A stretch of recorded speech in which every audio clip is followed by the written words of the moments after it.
तो कैसे ये सफ़र कैसे शुरू हुआ, लव मैरिज कैसे मिले आप? एक्चुअली हम एक डेरा राधा स्वामी सत्संग है ना, वहाँ पे हम दोनों सेवा करते थे। तो वहाँ पे हम एक दूसरे को मिले थे काफ़ी टाइम पहले। तो इनका सोशल मीडिया जो जैसे फेसबुक है, वहाँ पे मुझे इनकी रिक्वेस्ट आई, तो हमारी बातचीत शुरू हुई वहाँ से। और बाकी 14 फरवरी को ये लोग जैसे सारे आए थे इनके घर पे, जो 30-40 लोग ऐसे मुझे वहाँ उसी दिन ही शादी करा के ले गए थे। पंजाब और राजस्थान के में कैसे अपने आप को फिक्स अप किया आपने? बहुत ही डिफरेंसेस थे हमारे बीच, कल्चर डिफरेंसेस है। आपको पता ही है राजस्थान और पंजाब में जो कल्चर डिफरेंस बहुत है। काफ़ी चीज़ें जो मेरे साथ ऐसी मैरिज में हुई हैं, जो एक टाइम पे मेरे को आके ऐसा लगता था कि ज़िंदगी में कुछ नहीं रह गया बाकी। आप एक बार सोचा कि गिव अप भी करने को सोचा, लेकिन बच्चे के लिए जो माँ होती है वो उससे ऊपर कुछ नहीं होता। एक माँ के लिए बच्चा सबसे ऊपर होता है और बच्चे के लिए माँ कुछ भी करने को तैयार हो जाती है। बिल्कुल। उस दौरान अपने एक कॉलेज में जॉब भी की, as a professor lecturer job की है। सपोर्ट नहीं थी मुझे फैमिली की तरफ से। अपनी खुद की मैरिज में जैसे मुझे डॉरी की डिमांड आती थी, तो मैंने डॉरी बनाया खुद के पैसों से, अर्निंग से। मेरे में जो लॉ करके कॉन्फिडेंस आया, उसके बाद फिर ब्यूटी पैजेंट में मुझे ऑफर आया, वहाँ मैं गई और मिसेस ब्रिलियंट, आपको पता है मिसेस ब्रिलियंट का पहले अवार्ड मुझे मिला। और ऐसे जर्नी चल रही है, मूवी की है, फिर एडवर्टीजमेंट की है, और इंडिया का सबसे बड़ा शो टाइम्स फैशन वीक में भी काम किया है मैंने। आपको एलएलबी का कैसे आया मन में कि हाँ भी एलएलबी को ही अपना कैरियर बनाना है? मेरा एक्चुअली आईपीएस ऑफिसर बनने का सपना था। मेरे पेरेंट्स थोड़ा सा नहीं सपोर्ट था उनका मुझे स्टडी को लेके। अब आपको भी रियलाइज होता है कि ये फील्ड आपके लिए नहीं है? मेरे केस में ये प्रॉब्लम है कि मुझे आज तक जैसा मैं चाहती थी, जैसे मैं किसी शो में जाना चाहती थी, मैं अपने इंडिया की जो आउटफिट्स हैं उनको प्रमोट करने के लिए जाना चाहती थी, अपने जो इंडिया की साड़ीज़ हो गई, लहंगा सूट्स वगैरह। बट वो मेरा जो विजन था वो कहीं ना कहीं मुझे कंप्लीट होता नज़र नहीं आ रहा। क्या ऐसा है, मतलब कि क्या जो चीज़ें मूवी में दिखाई गई या जो चीज़ें आम नॉर्मल लाइफ में भी सुनने को मिलती हैं as a models, as a modelling के फील्ड के बारे में, कितनी का सच्चाई है उसमें? लड़कियों को क्या क्या प्रॉब्लम्स उसमें फेस करनी पड़ती है? जैसा दिखता है ना, मैंने आपको पहले भी बताया कि वैसा नहीं होता। यहाँ पे जो इंडस्ट्री है, ग्लैमर इंडस्ट्री है। चलो आजकल हर फील्ड में कुछ ना कुछ आप देख रहे हो, हर प्रोफेशन में स्ट्रगल है। बट वो जो मूवी बनाई गई है फैशन, वो बहुत हद तक रियल चीज़ें हैं, होती हैं ऐसी लड़कियों के साथ। मेरा खुद का भी एक्सपीरियंस है, मैंने मूवी की है, एज यू नो क्या मैंने मूवीज़ की हैं। तो अभी एक मूवी की थी मैंने, अच्छी मूवी थी, हरियाणा के कल्चर को लेके। तो वहाँ के जो प्रोड्यूसर थे उन्होंने मुझे एक दिन बात कही कि लेट्स गो आउटसाइड, खाना खाने चलते हैं बाहर। बाकी टीम का मुझे नहीं पता क्या था, उन्होंने मुझे और एक और आर्टिस्ट थी उनको बोला। तो वो आर्टिस्ट तो अपने घर चले गए, ठीक है। वो मुझे सर जो प्रोड्यूसर था वहाँ का, वो मुझे खाने के लिए वहाँ पे लेके गए, ठीक है। बाद में वो ऐसा मतलब मेरा इमेज बनाना चाहते थे कि मैं इस लड़की को डेट पे लेके गया। मतलब समझ रहे हो आपके लोगों को अपनी टीम को ऐसे जिताना चाहिए, मेरी इमेज खराब करने की कोशिश की उन्होंने। मतलब ऐसा शो करना चाहते थे कि आपकी उनके साथ ट्यूनिंग है और आप उनको एज ए डेट लेके जा रहे हो, एज ए फिल्म पार्ट नहीं है, कुछ अलग से कुछ लोगों को कुछ और दिखाना चाहते थे। उसके बाद जब मैंने इस चीज़ का उनको बोला कि मुझे ये चीज़ सही नहीं लगी, तो उन्होंने मुझे ये धमकी भी दी है कि आपका मैं सीन कट कर दूंगा। सीधी सी बात है, अगर पेरेंट्स आपको अगर कहते हैं ना, किसी बच्चों को कहते हैं कि नहीं बेटा तू इस लाइन में नहीं जाएगी, तो मुझे तब फील होता था कि मेरे मॉम डैड कैसे मुझे रोक रहे हैं, आपको रोक रहे हैं। आपको लगता था कि अभी आपके पेरेंट्स आपकी जो ड्रीम है ये मेरी बात नहीं सुनते, मेरे आंटी रहते हैं। पर अब जाके फील होता है कि जो उन्होंने अपने एक्सपीरियंस से बोला था बिल्कुल सही है। अगर मैं ये मेरे पास लड़कियां आती हैं काउंसलिंग के लिए, मैं उनको यही बोलती हूँ कि आप मत पड़ो इन चक्करों में। पुलिस थाने कुछ अब तो या तो शादी मत करो, शादी करते हो तो इन चक्करों में मत। वहाँ एडवोकेट होकर आप उनको बोलते हो कि आप लोगों के पुलिस थाने और कानून के चक्करों में ना पड़ो। अगर आपको अपने साथ अच्छा करना है तो मत पड़ो, क्योंकि ये आपका ही मजाक बन जाएगा।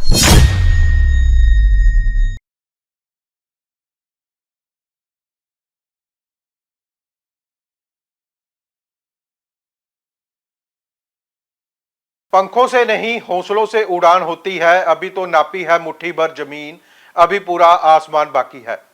घर की किचन से निकलकर हाई कोर्ट की सीढ़ियों से होते हुए इंटरनेशनल स्टेज पर कई ब्यूटी पेजेंट में अपना बेस्ट देते हुए एक लड़की आज हमारे साथ मौजूद है, जिनका नाम है विमी वालिया। स्वागत है आपका। Thank you so much. जैसे मैंने कहा कि घर की किचन से निकलकर हाई कोर्ट से होते हुए इंटरनेशनल स्टेज, कैसे ये सफर शुरू हुआ और क्या क्या इस सफर में हुआ? सफ़र मेरा बहुत अच्छा था और काफ़ी कुछ सीखने को मिला, एज वेल एज बहुत चैलेंजिंग भी रहा मेरा सफ़र। और मैं जो अभी होशियारपुर से मेरा जो बर्थ हुआ है, मैं होशियारपुर से जैसे बिलोंग करती हूँ और अभी हम रिसेंटली चंडीगढ़ शिफ्ट हुए हैं। तो मेरी शादी राजस्थान में हुई थी और मतलब काफ़ी कुछ चीज़ें फेस की हैं लाइफ में। उसके बाद ये है कि बहुत मतलब आगे बढ़ी हूँ, अपने हौसले से, अपने कॉन्फिडेंस से काफ़ी चीज़ें पॉसिबल हुई हैं लाइफ में। लव मैरिज हुई आपकी? जी। तो कैसे ये सफर कैसे शुरू हुआ? लव मैरिज कैसे मिले आप? एक्चुअली हम एक डेरा राधा स्वामी सत्संग है ना, वहाँ पे हम दोनों सेवा करते थे। तो वहाँ पे हम एक दूसरे को मिले थे काफ़ी टाइम पहले। तो इनका सोशल मीडिया जो जैसे फेसबुक है, वहाँ पे मुझे इनकी रिक्वेस्ट आई, तो हमारी बातचीत शुरू हुई वहाँ से। और बाकी 14 फरवरी को ये लोग जैसे सारे आए थे इनके घर पे, जो 30-40 लोग ऐसे मुझे वहाँ उसी दिन ही शादी करा के ले गए थे। तो एक दिन देखने के लिए आए और आपको शादी करा के ले हाँ गए? जी, उस दिन ही मेरी मैरिज हुई थी 14 फरवरी को। तो वैलेंटाइन डे वाले दिन आपकी जो लव मैरिज है वो मुकम्मल हुई आपकी? जी। तो कैसे फिर आप पंजाब से बिलोंग करते हैं, आपके इन लॉज जो हैं वो राजस्थान से हैं, तो कैसे पंजाब और राजस्थान के में कैसे अपने आप को फिक्स अप किया आपने? बहुत ही डिफरेंसेस थे हमारे बीच, कल्चर डिफरेंसेस है। आपको पता ही है राजस्थान और पंजाब में जो कल्चर डिफरेंस बहुत है। बट इन चीज़ों में मुझे काफ़ी प्रॉब्लम भी हुई है। काफ़ी चीज़ें जो मेरे साथ ऐसी मैरिज में हुई हैं जो एक टाइम पे मेरे को आके ऐसा लगता था कि ज़िंदगी में कुछ नहीं रह गया बाकी। बट समहाउ मैंने उन चीज़ों को अपनी एज अ मोटिवेशन अपने आप को मोटिवेट रखा, बिकॉज मेरा अभी 8 साल का एक बच्चा भी है। तो एक आपको पता है एज अ मदर मुझे है ना उस बच्चे के लिए भी अपने आप को आगे बढ़ाना था। तो मैंने LLB की मैरिज के बाद, और LLB के करते करते मैंने डिस्ट्रिक्ट कोर्ट में प्रैक्टिस भी की साथ में। तो वहाँ से मेरी अलग ही जर्नी शुरू हुई है। वहाँ से मेरे में जो लॉ करके कॉन्फिडेंस आया, उसके बाद फिर ब्यूटी पेजेंट में मुझे ऑफर आया, वहाँ मैं गई और मिसेस ब्रिलियंट, आपको पता है मिसेस ब्रिलियंट का पहले अवार्ड मुझे मिला। और ऐसे जर्नी चल रही है, मूवी की है, फिर एडवर्टीजमेंट की है, और इंडिया का सबसे बड़ा शो टाइम्स फैशन वीक में भी काम किया मैंने, आपको पता हो। तो घर से निकलकर आपने पहले LLB की और फिर मॉडलिंग लाइन में आई, फिर आप फिल्म इंडस्ट्री में भी काम कर रहे हैं। तो आपने जैसे बताया कि जैसे शादी हुई पंजाब के कल्चर से सीधा राजस्थान के कल्चर में आपको एडजस्ट करने में काफी मुश्किलें आई। कैसी थी मुश्किलें? कैसे आपने कहा जैसे कहा कि आप एक बार सोचा कि गिव अप भी करने को सोचा, लेकिन बच्चे के लिए जो माँ होती है वो उससे ऊपर कुछ नहीं होता। एक माँ के लिए बच्चा सबसे ऊपर होता है और बच्चे के लिए माँ कुछ भी करने को तैयार हो जाती है। बिल्कुल। बस फैमिली की जो थोड़ा आपको पता है कि कल्चर डिफरेंसेस थे, उनके कुछ एक्सपेक्टेशंस होते हैं ना, जो मतलब मैंने उस दौरान अपने कॉलेज में जॉब भी की, as a professor lecturer job की है। सपोर्ट नहीं थी मुझे फैमिली की तरफ से, बट समहाउ मैंने किसी तरह मैनेज करके अपनी खुद की मैरिज में, जैसे मुझे डॉरी की डिमांड आती थी, तो मैंने डॉरी बनाया खुद के पैसों से, अर्निंग से। मेरा यही था कि चलो जो अब जैसे भी मैरिज हो गई मेरी, बट मुझे अभी गिव अप नहीं करना, ठीक है। अपने पेरेंट्स को, अपने फादर को मैंने बड़ी मुश्किल से कन्विंस किया था इस शादी के लिए। तो मैंने उनको कमिटमेंट दी थी कि पापा कुछ भी हो जाए मैं आपके पास वापस नहीं आऊंगी। मतलब मेरे फादर मना करते थे मुझे कि राजस्थान में शादी नहीं करनी। वो आपके लव मैरिज से सहमत नहीं थे? नहीं, वो मतलब आपको हम सरदार हैं वैसे, मेरे फादर हाँ जी सरदार हैं, और वहाँ पे ये हिंदू फैमिली है। तो मेरे फादर नहीं एग्री कर रहे थे मेरे को शादी करने के लिए, तो मैंने उनको बोला था कि पापा कुछ भी हो जाए मैं नहीं आऊँगी आपके पास, तो इसीलिए मैंने एडजस्ट किया अपनी मैरिज में। और जो जो मतलब मुझे ऐसा लगता था कि सब ठीक हो जाएगा, है ना, मतलब एक लड़की उम्मीद थी आपको कि कभी ना कभी ये सब ठीक होगा। हाँ, जैसे एक लड़की आती है, मतलब उसका यही होता, मेरे पेरेंट्स ने मुझे, मेरी मदर ने ये बोला था कि आप उसको अपने माँ बाप समझोगे, अपने सास ससुर को, है ना, अपनी, क्योंकि घर में भी बातें हो जाती हैं, कुछ हद तक ही बंदा एडजस्ट कर पाता है, जहाँ आपकी जान को बात आ जाए ना वहाँ पे एडजस्टमेंट नहीं होती फिर। जी। जब आपके जान पे आ जाए ना, आपके बच्चे की लाइफ जाने लगे, अब मेरे बेटे को ऑटिज्म हो गया था मेरी मैरिज में, तो वो फिर उस चीज़ से निकलना बहुत मुश्किल हो गया था, काफ़ी टाइम लग गया। तो मैंने एक यही रास्ता अपनाया कि अपने आप को कैसे ऊपर लेके जाना है, उन चीज़ों को माइंड में रख के उनको एज अ मोटिवेशन लेके फिर मैंने अपना स्टेप बाय स्टेप अपने आप को इम्प्रूव किया। और फाइनली अभी मैं अपने आप को इतना ज़्यादा आगे बढ़ा चुकी हूँ और मुझे बहुत खुशी होती है, जो भी है लाइफ में जैसा भी रहा, बट आज मैं अलग ही मुकाम पे पहुंची हूँ, शायद उन प्रॉब्लम्स की वजह से ही मुझे इतना मोटिवेशन मिला। मैं बहुत ही एक नॉर्मल से, जैसे आपको पता है कि बहुत होमली टाइप गर्ल थी मैं, नॉर्मल सी बैकग्राउंड से आती हूँ। मेरे फादर इंस्पेक्टर थे पंजाब ट्रांसपोर्ट में, तो आज मेरे पेरेंट्स को मेरे पे प्राउड है, मेरे डिसीजंस पे। मेरे हस्बैंड ही भी आज मेरे साथ रहते हैं। जो चुनौतियां आपको लाइफ में मिली आफ्टर मैरिज, जो चुनौतियां आपको मिलने गई, उसको कैसे आपने पार करके एक अपना अपना अलग मुकाम हासिल किया। राजस्थान से अब आप चंडीगढ़ शिफ्ट हुए हैं, तो यहाँ आके आपने एलएलबी की, और उसके बाद एक नया कैरियर उसको चुनने के लिए आपने गए। एलएलबी का कैसे आया मन में कि हाँ भी एलएलबी को ही अपना कैरियर बनाना है, क्योंकि आपकी बैकग्राउंड जो है नॉर्मल, आपने पोस्ट ग्रेजुएशन की हुई है, लेकिन एलएलबी को कैसे सोचा कि हाँ भी एलएलबी की जाए? मेरा एक्चुअली आईपीएस ऑफिसर बनने का सपना था स्टार्टिंग में, तो वहाँ पे मेरे पेरेंट्स थोड़ा सा नहीं सपोर्ट था उनका मुझे स्टडी को लेके, वो क्योंकि उनके मैरिज के काफ़ी टाइम बाद मेरा, जैसे उनके 17 इयर्स के बाद मेरा बर्थ हुआ है, तो वो चाहते थे इसकी जल्दी शादी हो जाए कहीं, तो पर उन्होंने समहाउ जितना भी सपोर्ट किया। उसके बाद मेरे मन में था कि मैं अभी आईपीएस नहीं कर सकी, मुझे लॉ करनी है। और एक मेरे ग्रैंड मदर थे, वो चाहते थे, जो मेरे नानी जी हैं, वो चाहते थे कि ये एलएलबी करे। मैंने उनको उनके साथ सारी बातें शेयर की थी, तो वो बहुत सपोर्ट करते थे। वो आपके सपोर्ट में थे? सपोर्ट में थे मेरे नानी जी। मुझे ऑलवेज अपने ग्रैंड पेरेंट्स का बहुत सपोर्ट रहा है। तो फिर एलएलबी आपने चंडीगढ़ आके? एलएलबी मैंने वहीं पे की अपने। शादी के कितने साल बाद जो आप राजस्थान से मूव होके चंडीगढ़ आए? मैं वहाँ पे 5 से 6 साल तक रही हूँ। बीच में हम 1 साल पहले गुड़गांव भी रहे थे, तो उसके बाद हम राजस्थान आ गए थे, क्योंकि बच्चे में प्रॉब्लम बता दी थी डॉक्टर, क्योंकि मेरे 1 साल बाद बच्चा हुआ था, तो उसमें प्रॉब्लम थी, तो हमें शिफ्ट होना पड़ा अपने इन लॉस के घर। उन्होंने बोला, जैसे डॉक्टर ने बोला कि आपको अपने फैमिली में ससुर अब इसको लेके जाओ, तो मेरे पेरेंट्स तो बाहर रहते हैं, अब्रॉड गए हुए थे, तो मुझे अपने वहाँ पे जाना पड़ा। तो आपने जैसे फैमिलीज के बारे में बताया, आफ्टर मैरिज अपने एक्सपीरियंस बताए, हस्बैंड की सपोर्ट कैसी रही आपको? हस्बैंड, क्योंकि मैरिज के बाद हस्बैंड और वाइफ एक ऐसा रिलेशन में होते हैं जहाँ पे एक दूसरे की अगर सपोर्ट हो तो इंसान बड़ी से बड़ी चुनौती को पार कर जाता है। ठीक है, फैमिलीज में कुछ इश्यूज हो जाते हैं, हर फैमिलीज में होते हैं छोटे मोटे इश्यूज। हस्बैंड की सपोर्ट आपके साथ कैसी रही? हस्बैंड देखो, उन्होंने वो लेके आए हैं मुझे, मतलब शादी करा के खुद ही आए हैं। उनकी तरफ से बहुत आता था, मतलब सारी फैमिली मुझे लेके गई है घर से, मैं ये नहीं कि मैं खुद चली गई उनके घर, है ना। तो वो रिस्पेक्ट जो मुझे मिलनी चाहिए थी वो तो नहीं मिली मुझे ना।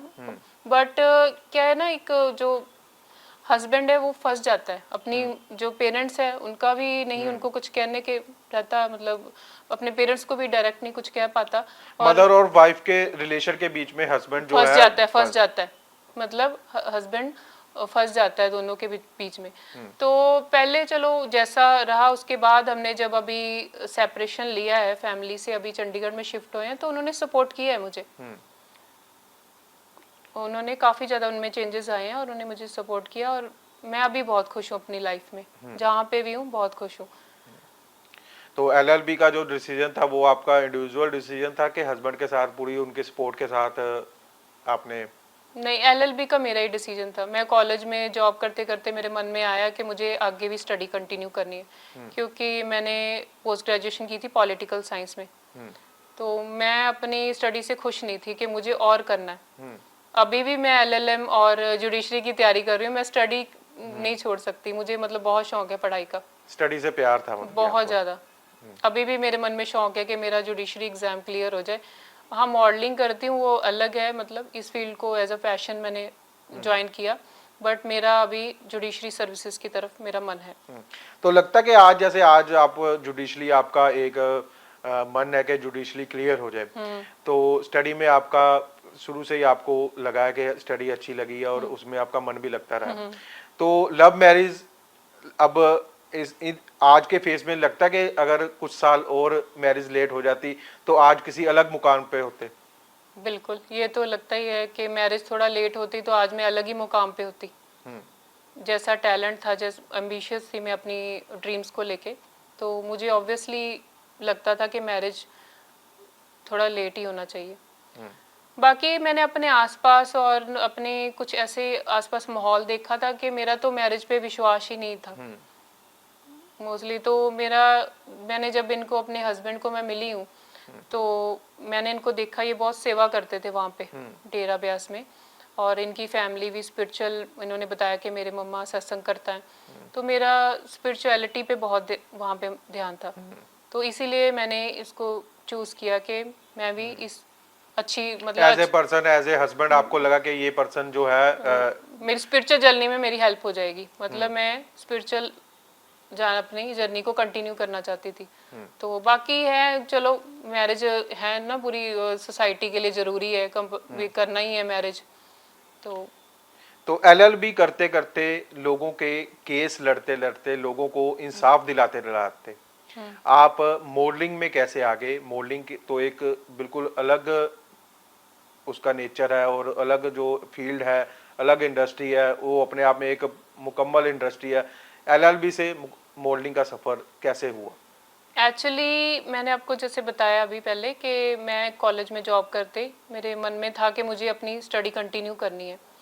तो बस मॉडलिंग का, जैसे बचपन में आपको पता ही है आजकल जो सेलिब्रिटीज हैं उनको कितनी इंपॉर्टेंस देते हैं लोग, तो मेरे मन में भी था कि अगर व्हाई नॉट, अगर मेरे को ऑफर आया, आगे से ऑफर आएगा, तो मैं सोचूंगी कि क्यों ना। हर एक लड़की का जो सपना होता है, वो भी आपके मन में भी वो सपना रहा है कभी, लेकिन ट्राई नहीं की उस पर। बिल्कुल, ग्लैमरस वर्ल्ड है ना, देख के मतलब वो चकाचौंध हर कोई, मतलब अगर आपको सामने से ऑफर आ रहा है तो ऑब्वियसली है ना, मैंने भी ट्राई किया, और पैशन भी था, मेरी हाइट भी है, एज यू नो के 5'9" मेरी हाइट है। तो मॉडलिंग में मुझे बहुत लोग बोलते थे कि आप मॉडलिंग की करो। कॉलेज टाइम में नहीं ऑफर आया कभी? आप कॉलेज में स्टडी करते हुए आपको काफी, आजकल तो काफी पोटेंशियल है इस फील्ड में, लोग पहले से ही, लड़कियां जो कॉलेज अभी स्टार्ट किए होते हैं उनको ऑफर्स आने शुरू हो जाते हैं। कॉलेज टाइम में भी मैंने एक ब्यूटी पैजेंट पीटीसी पंजाबी में पार्टिसिपेट किया था, बट मेरे जो फैमिली है उनका सपोर्ट नहीं था, क्योंकि मुझे लगता है कि जो पेरेंट्स उस टाइम कहते थे मेरे को कि मॉडलिंग तेरे लिए नहीं है, तेरे जैसी लड़कियों के लिए, मुझे अभी आके रियलाइज होता है कि सच में वो बात ट्रू थी। क्योंकि मॉडलिंग फील्ड में बहुत सारे चैलेंजेस है। ये जो हमें जैसा दिखता है, जैसी दुनिया दिखती है वैसी नहीं होती, बहुत सारे चैलेंजेस होते हैं। बट मैं बहुत लकी हूँ कि मैं आज तक बहुत ही सही तरीके से आगे बढ़ी हूँ, अपने रास्ते को बहुत नीट एंड क्लीन और रख के अपने जो गोल्स को अचीव किया है मैंने। तो क्या क्या आपने एज ए मॉडल क्या क्या अचीवमेंट रही है आपकी? कैसे ये जर्नी स्टार्ट हुई और कहाँ तक आप इस जर्नी में जा पाए और आगे क्या गोल हैं आपके? मेरी जर्नी मिसेस इंडिया लेगेसी से स्टार्ट हुई है। मिसेस लेगेसी के बाद मैंने टाइम्स फैशन वीक में पार्टिसिपेट किया, और ऐसे फिर मैंने 2-3 और शोज़ किए हैं। दिल्ली के लिए एक होर्डिंग शूट्स किए हैं, एडवर्टाइजमेंट मूवी की है। तो ऐसे करके लगातार अभी भी मेरे पास इंटरनेशनल का ऑफ़र है। तो दुबई फैशन वीक का प्लान है, मिसेस इंडिया, मिसेस यूनिवर्स का आगे है मेरा प्लान। अक्टूबर तक मैं मिसेस यूनिवर्स के लिए इंडिया को रिप्रेजेंट करना चाहती हूँ, और अपने इंडिया के लिए टाइटल लेके आना चाहती हूँ मिसेस यूनिवर्स का। तो काफी स्टेज आपने जो है शेयर की हैं और उस पे अपना जो अपना टैलेंट है उसको आपने दिखाया है। तो बीच में आपने कहा कि जैसे पेरेंट्स कहते थे कि ये फील्ड आप हर लड़कियों के लिए नहीं होती है, अब आपको भी रियलाइज होता है कि ये फील्ड आपके लिए नहीं है।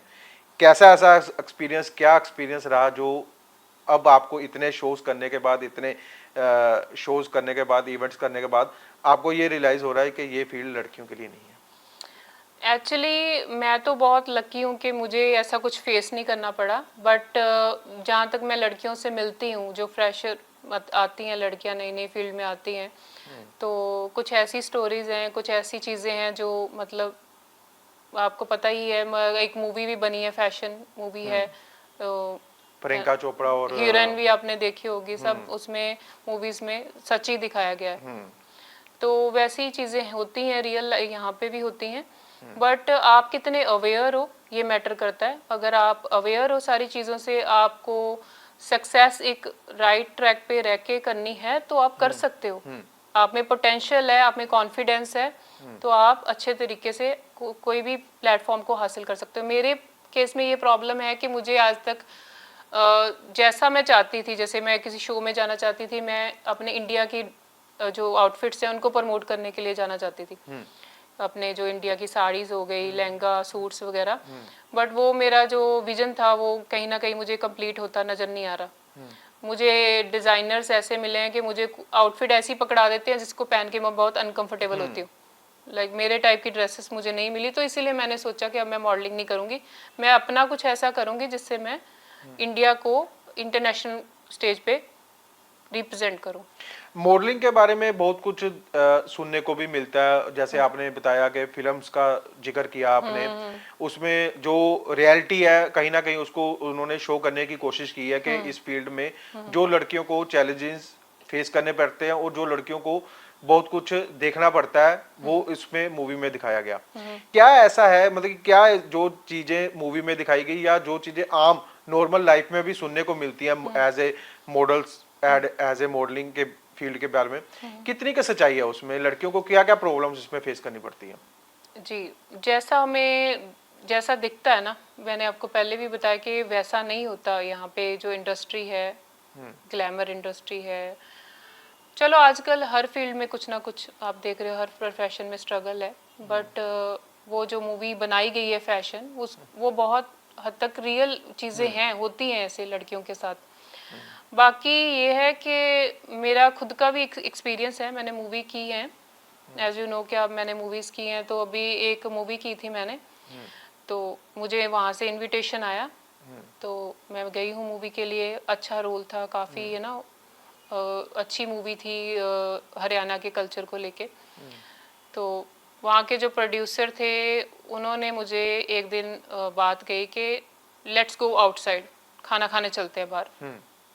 एक लेडी आर्टिस्ट साथ में और थी, तो मैंने कहा ठीक है, क्योंकि अरेंजमेंट नहीं था वहाँ पे, खाने का अरेंजमेंट नहीं था, तो उन्होंने, बाकी टीम का मुझे नहीं पता क्या था, उन्होंने मुझे और एक और आर्टिस्ट थी उनको बोला, तो वो आर्टिस्ट तो अपने घर चले गए, ठीक है, वो मुझे सर जो प्रोड्यूसर था वहाँ का, वो मुझे खाने के लिए वहाँ पे लेके गए, ठीक है। बाद में वो ऐसा मतलब मेरा इमेज बनाना चाहते थे कि मैं इस लड़की को डेट पे लेके गया, मतलब समझ रहे हो, आपके लोगों को, अपनी टीम को ऐसे जिताना चाह, मेरी इमेज खराब करने की कोशिश की उन्होंने। मतलब ऐसा शो करना चाहते थे कि आपकी उनके साथ ट्यूनिंग है और आप उनको एज ए डेट लेके जा रहे हो, एज ए फिल्म पार्ट नहीं है, कुछ अलग से कुछ लोगों को कुछ और दिखाना चाहते थे। उसके बाद जब मैंने इस चीज़ का उनको बोला कि मुझे ये चीज़ सही नहीं लगी, तो उन्होंने मुझे ये धमकी भी दी है कि आपका मैं सीन कट कर दूंगा।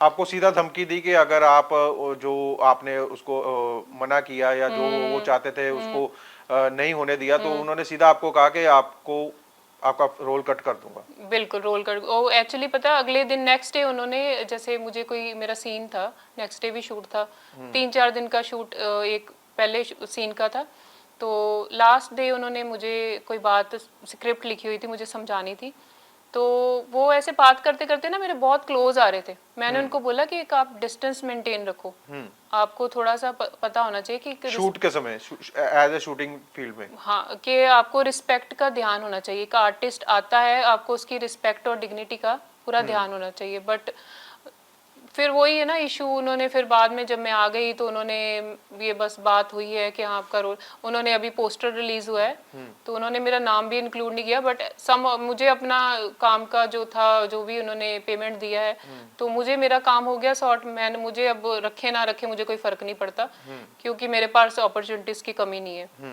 कहने का मतलब जो उन्होंने कहा वो कहीं ना कहीं वो उस पर करते हुए दिखाई दे रहे हैं कि जैसे रोल कट करने का था, अब रिलीज होगी तो बाद में पता चलेगा कि आपका रोल कितना रखा उसमें।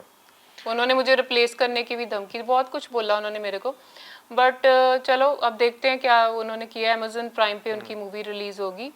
और बाकी अगर आप बोलो ये जो मूवीज और जो ग्लैमर फील्ड, जो चाहे मूवी हो, चाहे म्यूजिक इंडस्ट्री हो, चाहे मॉडलिंग हो, ग्लैमर, इसको ग्लैमर फील्ड बोला जाता है। ग्लैमर फील्ड है जो भी है, अगर आप सोचो कि रिस्पेक्ट और डिग्निटी से एक लड़की आगे जा सकती है तो बहुत मुश्किल है जो फ्रेशर्स आते हैं।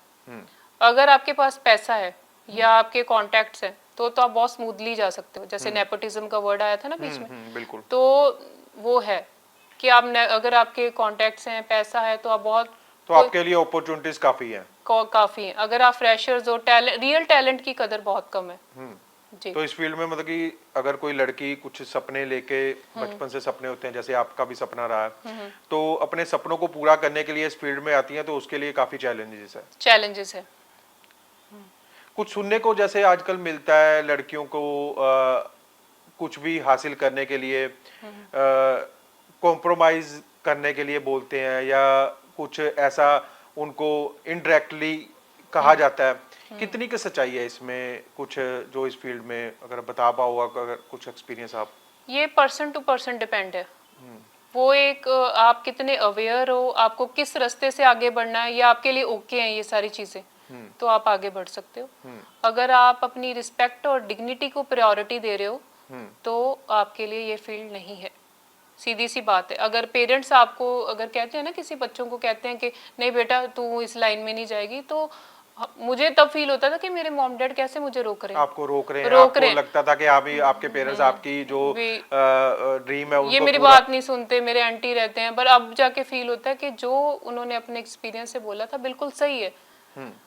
मैं तो बहुत ही ज्यादा सीधी सी लड़की थी पहले, अभी तो चलो मैंने लॉ की है, नॉलेज है ना, आपको पता है कि में आपने ट्रैवल किया, एक्सपीरियंस है। तो ये चीज है कि जो आती हैं लड़कियां वो अवेयर रहें, और अपनी रिस्पेक्ट एंड डिग्निटी का ध्यान खुद ही रखना होता है इंसान को। तो एक आप ये भी कह रहे हैं ये जो फील्ड है रिस्पेक्ट एंड डिग्निटी इसमें नहीं रह सकती, या तो आप जो उनकी बात होती है उनको मानो तो आपके लिए अपॉर्चुनिटीज काफी हैं। वो भी श्योर नहीं है। अगर आप लड़कियां कई ऐसी हैं जो कॉम्प्रोमाइज, मैंने सुना है उनसे, लड़कियों से कुछ मेरे को मिली हैं, तो ये भी श्योर नहीं है कि वो आपको रोल देंगे। उनका यूज करके, मिसयूज करके उनको रोल नहीं मिलता। अच्छा, कॉम्प्रोमाइज उनकी अगर बात मान भी लेती हैं तो भी श्योर नहीं है कि इस वो जो उनके जिसके लिए कॉम्प्रोमाइज किया, या जो वो लड़की चाहती है, जो रोल है या जो स्टेज है वो उसको मिल पाएगी। नहीं, ये भी श्योर नहीं है। बड़ी बात कह रहे हो। धोखा होता है लड़कियों के साथ बहुत ज्यादा, मैंने सुना है और मैं मिली भी हूँ। वो डिप्रेशन, ड्रग्स लेती हैं, और आपको पता ही ये सब फैशन मूवी में भी देखा होगा, और भी मेरा भी खुद, मैंने लड़कियों से मिली हूँ, इतने बड़े शोज किए हैं मैंने, ये है, रियलिटी है। तो कैसे फेस करती हैं लड़कियां जब सब कुछ करने के बाद भी उनके ड्रीम पूरे नहीं होते हैं? बहुत सारी लड़कियों के अब केस तो यही होता है कि वो बस अपने आप को एक तरह का बर्बाद ही कर लेते हैं, ड्रग्स वगैरह लेने या डिप्रेशन हो जाना, मेडिसिन लेनी, और वो कई कंसल्टेशन, अभी काउंसलिंग लेके हील भी हो जाते हैं। फैमिली सपोर्ट हो तो उसको, फैमिली सपोर्ट हो तो बिल्कुल, फैमिली सपोर्ट होना जरूरी होता है हर फील्ड में लड़की के साथ। कई बार ऐसा होता है कि लड़की फैमिली के बाहर जाके कुछ डिसीजन लेती है तो फिर वापस फैमिली में आने में काफी मुश्किलें आ जाती हैं। तो ऐसी लड़कियों के लिए ये फील्ड काफी उनको लगता है कि हाँ भी अगर उनके साथ ऐसा कुछ हो, डिप्रेशन में लड़की चले जाए तो काफी मुश्किल हो जाता है। मेरे ख्याल से लड़की को गिव अप नहीं मानना चाहिए। डिप्रेशन जो होता है ना, वो अपनी कमजोरी की वजह से ही है। आपको इतना मेंटली स्ट्रांग होना चाहिए कि आप वो चीज़ों को इफेक्ट ना होने दो, अपने पे हावी ना होने दो। आप उन चीज़ों को निकलना सीखो और अब आगे बढ़ो। और अपॉर्चुनिटीज़ की कमी नहीं, और कई फील्ड्स हैं, और कुछ करो। अब मैंने सोचा था मैंने मॉडलिंग करनी है तो मैं गई हूँ, एक्सपीरियंस किया है, आगे इंटरनेशनल करूँगी, बट मुझे पता है सारी चीज़ें, मुझे कैसे आगे जाना है। और मैं अगर कुछ गलत करूंगी अपने साथ तो ऑब्वियसली मेरे को भी स्ट्रेस डिप्रेशन होगा। तो आप पहले तो लड़कियों को अवेयर रहना चाहिए इस चीज़ के लिए, ठीक है। तो ये भी कहते हैं कि जो सक्सेस होती है वो लॉन्ग टर्म होती है, तो उसके लिए समय लगता है। अगर आप शॉर्ट टर्म में सक्सेस चाहते हो तो उसके लिए आपको बहुत से कॉम्प्रोमाइज करने पड़ते हैं, लेकिन वो सक्सेस जो है वो फिर लॉन्ग टर्म नहीं चलती, वो भी शॉर्ट टर्म के लिए बिल्कुल होती है। बिल्कुल सही बात है। वो तो ऑब्वियस ही बात है ना, शॉर्ट टर्म के लिए अगर आप कोई भी ऐसी चीज कॉम्प्रोमाइज करके आगे बढ़ते हो वो बहुत शॉर्ट टाइम के लिए। अगर आप स्ट्रगल से जाते हो, एक जर्नी से जाते हो, आप कितना कुछ सीखते हो उस जर्नी में। मेरी जर्नी में मैंने हार्ड टाइम देखा है, बहुत डिफिकल्ट टाइम देखे हैं मैंने। मैं अकेली रोई हूँ। मैं एक्चुअली जब मेरे बेबी होने वाला था ना, मैं प्रेग्नेंट थी, तो मैं अपने पेट पे हाथ रख के कितनी बार रोई हूँ। मुझे ऐसा फील होता था कि मेरा बच्चा भी रो रहा है मेरे साथ। इतने हार्ड टाइम देखे मैंने अपनी लाइफ में, बट चलो वो गिव अप नहीं किया। बहुत सारी चीज़ें सीखते सीखते आज मैं यहाँ पे हूँ। और अगला मेरा यूरोप का ट्रिप होने वाला है, आगे भी मैं इंटरनेशनल करने वाली हूँ। तो बहुत खुशी होती है। ठीक है, भगवान जो करता है अच्छे के लिए करता है। कुछ सीखा है मैंने अपनी लाइफ से। तो स्ट्रगल एक पार्ट ऑफ लाइफ है, ये चलता रहेगा। हर हर समय स्ट्रगल एक किसी ना किसी वे में आपके साथ चलता रहेगा। तो क्या कहना चाहेंगे लड़कियों को, आपने जैसे इतना एक्सपीरियंस रहा है, जो आजकल फ्रेशर्स हैं, जो जिनके सपने हैं मॉडलिंग लाइन में आने के या फिल्म इंडस्ट्री में आने के लिए या एज ए मॉडल किसी गाने में आने के लिए, जैसे पंजाबी इंडस्ट्री है तो वहाँ पे भी लड़कियों के लिए काफ़ी लड़कियाँ सोचती हैं कि इस फील्ड में आने के लिए, तो आप उनको क्या सुजेशन है आपकी पर्सनल एज ए गर्ल्स को? मैं एक बार आपको अपना एक्सपीरियंस शेयर करती हूँ। मैं ग्रूमिंग की क्लासेस लेती थी दिल्ली रजौरी गार्डन में। तो मैंने यही क्वेश्चन अपने टीचर से पूछा था। एविएशन इंडस्ट्री का मैंने डिप्लोमा किया है। मैंने टीचर से सेम क्वेश्चन पूछा कि अगर हमें इस इंडस्ट्री में जाना है तो कैसे आगे बढ़ सकते हैं। मैंने बहुत कुछ नेगेटिव सुना है। तो हमारे टीचर ने ये बोला था कि यहाँ पे चीज़ें होती हैं गलत, पर आपको अवेयर रहना है। आपको चूज़ करना है अपना रास्ता। अपना रास्ता खुद चूज करो। आपको पता है कि फील्ड में चैलेंजेस होने वाले हैं, आपको कॉम्प्रोमाइज करके आगे बढ़ना है, तो आपको पता है क्या रिजल्ट होने वाला उसका, ठीक है। और आजकल वैसे ही डिजिटल इंडिया हो चुका है, तो आप बहुत लोगों को बहुत नॉलेज है आजकल। इंटरनेट छुपा नहीं है, सब नॉलेज है, लड़कियों को पता होता है। तो आप अपना रास्ता खुद डिसाइड करना है कैसे जाना है, और कामयाबी डेफिनेटली मिलेगी जब आपके इंटेंशंस, आपकी चीज़ें सब सही हैं। वो भी है कि अगर आप शॉर्ट टाइम के लिए कॉम्प्रोमाइज़ करके जाते हो तो मे बी आप सक्सेस आपके साथ लंबे समय के लिए नहीं है। समझ रहे हो मेरी बात? कुछ समय के लिए मतलब कि एक स्टेप पे आप सक्सेसफुल हो भी गए तो ये यकीन नहीं है कि अगला स्टेप जो है वो भी सक्सेसफुल आप रहोगे। शॉर्ट टर्म के लिए तो अगर आप कॉम्प्रोमाइज भी करते हो तो वो यकीन नहीं है उस पर। बॉलीवुड में ऐसे कलाकार हैं जो आप देखे होंगे कि कैसे कैसे वो आगे बढ़े हैं बिना कोई फैमिली बैकग्राउंड के। और बहुत सारे ऐसे आर्टिस्ट आगे बढ़ते हैं, मेहनत से बढ़ते हैं, और डेफिनेटली मिल जाता है गोल। और ये भी ज़रूरी नहीं है कि हाइट ज़्यादा हो, पर्सनालिटी हो। वो भी आज आर्टिस्ट हैं जो अपने टैलेंट के बेसिस पे बढ़े हैं आगे। तो जरूरी नहीं है कि पर्सनैलिटी हो या कुछ, जो लोग कहते हैं कई लड़कियां या लड़के बॉयज भी ऐसे वो कहते हैं कि पर्सनैलिटी हो तो वो कोई भी मुकाम हासिल कर लेंगे, लेकिन ये जरूरी नहीं है। अगर आपके अंदर टैलेंट नहीं है, पर्सनैलिटी कुछ काम नहीं कर पाएगी। इंटेलेक्चुअल होना बहुत जरूरी है। पर्सनैलिटी तो प्लस पॉइंट हो जाता है। अगर पर्सनैलिटी चलो फिजिकल अपीयरेंस जैसा भी है, आपका इंटेलेक्चुअल, आपका दिमाग आपको अच्छा कलाकार बना देगा। मॉडलिंग फील्ड में भी आप बहुत आगे जा सकते हो। वो उसमें तो ऑब्वियसली हाइट वगैरह अभी होता है, पर मैं बात कर रही हूँ इसकी बॉलीवुड की मूवीज की, फीमेल इंडस्ट्री की बात कर रही हूँ। तो ये है सारा कि आप पे डिपेंड है, आप कितने मेहनत कर सकते हो और कितना आप उस चीज़ को समझ के आगे बढ़ सकते हो। तो ये भी होता है, सुनने को आता है कि लड़कियां अगर उनके साथ कोई फ्रॉड हो जाता है या कॉम्प्रोमाइज करने के बाद भी उनको जो प्रॉमिस किए होते हैं वो नहीं होते हैं, तो कुछ लड़कियां चुप हो जाती हैं, कुछ अब आजकल काफी कुछ सुनने को भी मिलता है, लड़कियां वोकल भी हैं, वो उसको एक्सपोज भी करती हैं। तो आप क्या देखते हैं, कैसे मतलब कि अगर लड़कियों के साथ कुछ ऐसा होता है तो लड़कियों को क्या करना चाहिए? मेरे ख्याल से लड़कियों को इस चीज़ के लिए बोलना चाहिए। जैसे अभी एक रिसेंट एक हुआ था ब्यूटी पेजेंट में, आपने सुना होगा, मिसेस यूनिवर्स के साथ, चलो मैं नाम नहीं लूंगी किसी शो का, बट उस लड़की ने उनको इंटरनेट पे एक्सपोज किया और बहुत सारे लोगों ने इसको सपोर्ट किया। सबसे बड़ा सोर्स है ना आजकल हमारे पास सोशल मीडिया पे, हम अपना बता सकते हैं, अपनी बात रख सकते हैं। बाकी लीगल है, लीगल आप जा सकते हो, अगर आपको जाना है तो आप लीगल में जा सकते, हेल्प ले सकते हो। तो कहने का मतलब चुप नहीं रहना चाहिए, अगर आपके साथ कुछ भी गलत होता है, चाहे कहाँ पे भी हो, इस फील्ड में छोड़ के कहीं पे भी, सड़क पे भी हो सकता है, आप कहीं पे भी, कॉलेज में भी हो सकता है, आप किसी प्राइवेट जॉब में हो, गवर्नमेंट जॉब में हो, वहां पे भी अगर आपके साथ कुछ गलत होता है तो आप कहना चाहते हो कि लड़कियों को चुप नहीं रहना चाहिए, उनको जो अगर आपके साथ गलत हुआ तो उनको बताना चाहिए। देखो, अगर लड़की ने कॉम्प्रोमाइज किया, उसको रोल नहीं मिला, इसमें गलती तो लड़की की भी है ना।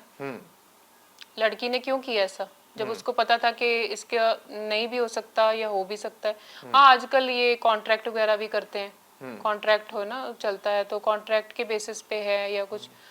तो बाकी ये है कि आप अवेयर रहो, आपको नॉलेज होनी ज़रूरी है, जैसे भी बढ़ो। मैं तो यही कहूँगी कि अपने टैलेंट और अपने स्किल्स की से आगे बढ़ो। तो टैलेंट और स्किल की वजह से आप लड़कियों को कह रहे हो आप आगे बढ़ो। मॉडलिंग के एक्सपीरियंस भी आपने बताए, फिल्म इंडस्ट्री के भी एक्सपीरियंस आपने बताए, और एक्सपीरियंस से आप कहते हो कि अब ये फील्ड आपके लिए नहीं है। तो कौन सी ऐसी फील्ड है जिसमें अब आप जाना चाहते हो, या आगे के क्या प्लान्स हैं आपके? मैं ऐसे तो नहीं कह रही कि मतलब मैं इसको पूरा गिव अप करने वाली हूँ मॉडलिंग को। मैंने आपको बताया कि मैं मिसेस यूनिवर्स में आगे पार्टिसिपेट करूँगी। कुछ इवेंट्स हैं, जैसे कुछ इवेंट्स आते हैं सोशल कॉज, वो सोशल कॉज के लिए इवेंट्स होते हैं ना, जैसे वो मैं करने वाली हूँ आगे। तो बाकी मेरा लीगल फील्ड में बहुत इंटरेस्ट है। इंटरेस्ट की बात है, देखो आपको जितना मर्जी आपको फेम मिल जाए, आपको स्टारडम मिल जाए, बट आपको वही चीज अच्छी लगेगी जिसमें आपका इंटरेस्ट है। तो मेरा इंटरेस्ट लीगल फील्ड में है। मैं ये नहीं कहती मॉडलिंग फील्ड या ये फिल्म इंडस्ट्री पूरा ही खराब है या ऐसा। मैं अपना ये आपने देखने का नजरिया होता है कि आधा गिलास भरा होता है पानी से, तो आप उसको कैसे देखते हो, आधा खाली देखते हो या कि आधा भरा हुआ देखते हो उसको, गिलास को? बिल्कुल, एक फैमिली बैकग्राउंड भी होता है। जैसी फैमिली से मैं आती हूँ, जैसे सिख सरदार फैमिली से आती हूँ, तो मैं भी, मुझे ऐसा लगता है कि हाँ, मैं एक ऐसे बोल्ड वर्क नहीं कर सकती इंडस्ट्री में या मॉडलिंग फील्ड में जो मेरे लिए सारा ओके हो। मेरे लिए कुछ ऐसा होता है कि मुझे कोई ड्रेस दे देते हैं डिजाइनर, तो मेरे लिए ओके नहीं होती वो।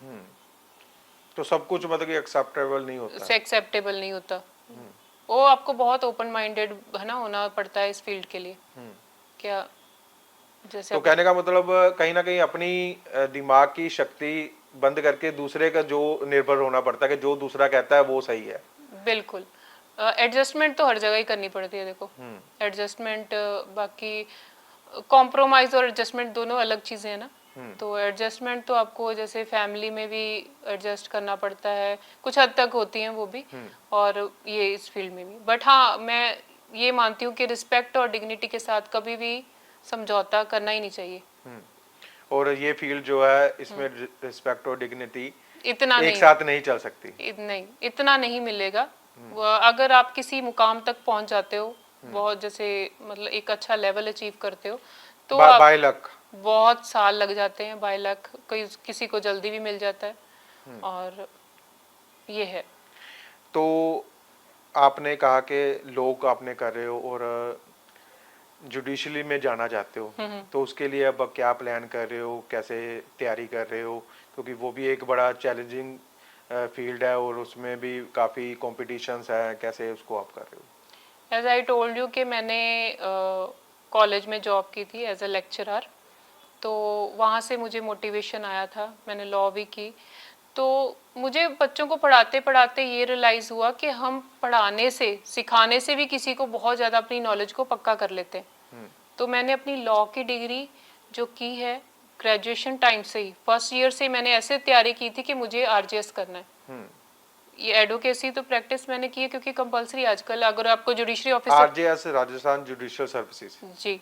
तो आप राजस्थान से करोगे, पंजाब से या चंडीगढ़ से नहीं करोगे? नहीं, कहीं का भी हो, जुडिशरी एग्जाम कहीं पे भी दे सकते हैं। तो ये है कि मैंने जो फर्स्ट ईयर किया था यही सोच के किया था कि मुझे जुडिशरी एग्जाम क्लियर करना है। तो मैं वहीं से प्रिपेयर होके चल रही हूँ। मैंने एक एक लॉ को ऐसे पढ़ा हुआ है कि मुझे आगे करने में कोई इतनी दिक्कत नहीं होगी। मैंने पूरे फर्स्ट डिवीजन में इतने सर्कमस्टांसेस खराब चल रहे थे मैंने फिर भी अपनी लॉ की डिग्री को बहुत अच्छे नंबरों में किया। और मुझे बहुत प्राउड होता है अपने आप पे कि मैंने कभी भी अपनी लाइफ में समझौता नहीं किया किसी भी तरह का। मैंने सिर्फ अभी मेरे जो भी डिस्प्यूट था हमारा मैरिज में, तो मैंने ये सोचा कि जैसे लड़कियां बहुत जल्दी कोर्ट में चली जाती हैं, केस कर देती हैं अपने लॉस पे, छोटी सी बात होती है थप्पड़ मार दिया, केस कर दिया। तो मेरा ये मानना था कि ये मेरा अपना परिवार है, अगर मेरे माँ बाप मुझे कुछ कहते हैं, चलो बहुत ज्यादा सिचुएशन खराब हो गई थी उधर, बट फिर भी मेरे दिल में ये फीलिंग्स थी कि ये मेरे कहीं ना कहीं मेरी फैमिली है, मैं अपनी फैमिली पे केस नहीं करा सकती। कुछ चली थी चीजें जहाँ पे ऐसी प्रॉब्लम्स आई थी, वो मैंने सिर्फ एक प्रेशर डालने के लिए किया था और मैं वहां से निकल गई उस चीज से कि नहीं मेरा कुछ दिखा के आपको आपने निकलने की कोशिश की। हाँ, मैंने उस चीज से निकलने की कोशिश की और अपने बच्चे की इम्प्रूवमेंट और अपने आप को इम्प्रूव करने के लिए ही लगी रही, क्योंकि कहते हैं ना कि सक्सेस ही असली जवाब होती है। जब आप जो आपके साथ बुरा करते हैं आप उनको सक्सेसफुल होके कुछ बन के दिखाओ ताकि उनको रियलाइज हो, आपकी वैल्यू आपकी पता लगे उनको। मैं तो अब कैसे रिलेशंस हैं? अब जैसे आपने इतने मुकाम हासिल किए हैं, मॉडलिंग में हो, फिल्म इंडस्ट्री में हो, लॉ में आप कर रहे हो, अब जुडिशियल में ट्राई कर रहे हो, तो अब फैमिली का क्या रिस्पॉन्स देखने को मिलता है? क्या चेंजेस आए? फैमिली, जैसे मैंने आपको बता दिया कि मैंने छोड़ दिया उस चीज को। मैंने सोचा कि मैं नहीं समझा पाऊंगी किसी को और मैं उनके साथ बुरा नहीं कर सकती ज्यादा।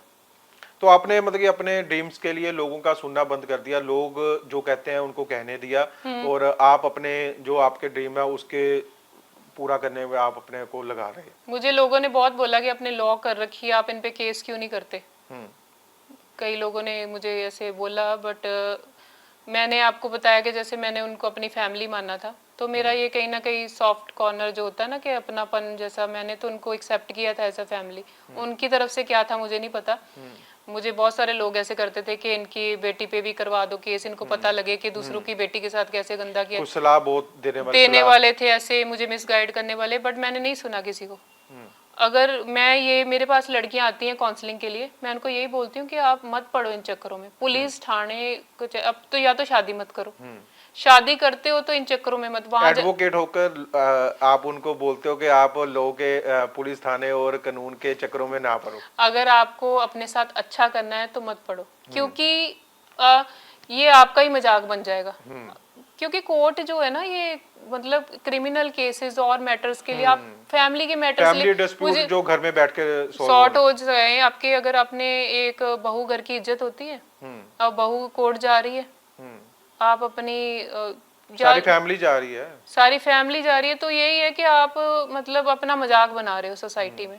घर की बातें जो वो फिर कोर्ट में डिस्कस होती है, तो फिर पूरी सोसाइटी में होती है। और क्या रिश्तेदार बोलते हैं कि रिश्तेदार इकट्ठे कर लो। रिश्तेदार क्या होते हैं कि वो घी में आग वाला काम करते हैं, वो सिर्फ एंजॉय करते हैं आपकी।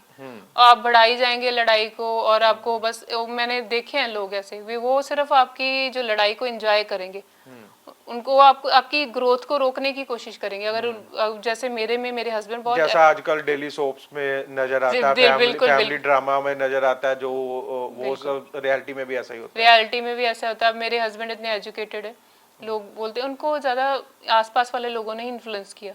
खुद वो इतने अच्छे, उन्होंने एजुकेशन लिया, IIT खड़गपुर से हैं, वो बाहर भी फॉरेन में भी गए हुए हैं, तो कहीं ना कहीं उनको सोसाइटी का इन्फ्लुएंस था। हो जाता है एक बार बंदा मिसगाइड हो जाता है, बहकावे में आ गए थे, बट चलो देर आए दुरुस्त आए। तो अब जुडिशियल की तैयारी करी है आपने, अभी एग्जाम इसका दिया है, पहला अटेम्प्ट है, कैसा? मैंने पहला अटेम्प्ट दिया था during my modelling project, but ठीक है, अभी मैं पूरा प्रिपेयर हूँ और अभी दूंगी, अभी जो इस साल में होने वाले जुडिशरी एग्जाम्स हैं। और मुझे पूरा उम्मीद है कि मैं क्लियर करूंगी। फोकस अब आपका जुडिशियल पर रहेगा। जुडिशरी पे है, और एज आई टोल्ड यू कि मैं ब्यूटी पेजेंट में भी पार्टिसिपेट करूंगी। तो आपका ड्रीम है कि एडवोकेट के हटा के जज विमी वालिया आपके नाम के साथ जुड़ना चाहिए। बिल्कुल। तो बेस्ट विशेज है हमारी तरफ से कि आपके ड्रीम्स जो हैं वो पूरे हों, और आपने जो लड़कियों को काफ़ी मोटिवेट किया है अपने अपने एक्सपीरियंस के वजह से, लड़कियों को भी आपकी इस टॉक से, इस पॉडकास्ट के जरिए कुछ बहुत कुछ सीखने को मिलेगा। अगर वो अपने ड्रीम्स को पूरा करना चाहती हैं तो कॉम्प्रोमाइज़ एक शॉर्ट टर्म जो है सक्सेस है, वो लॉन्ग टर्म के लिए आपको स्ट्रगल करना ही पड़ेगा। बिल्कुल बिल्कुल। जी धन्यवाद। Thank you so much.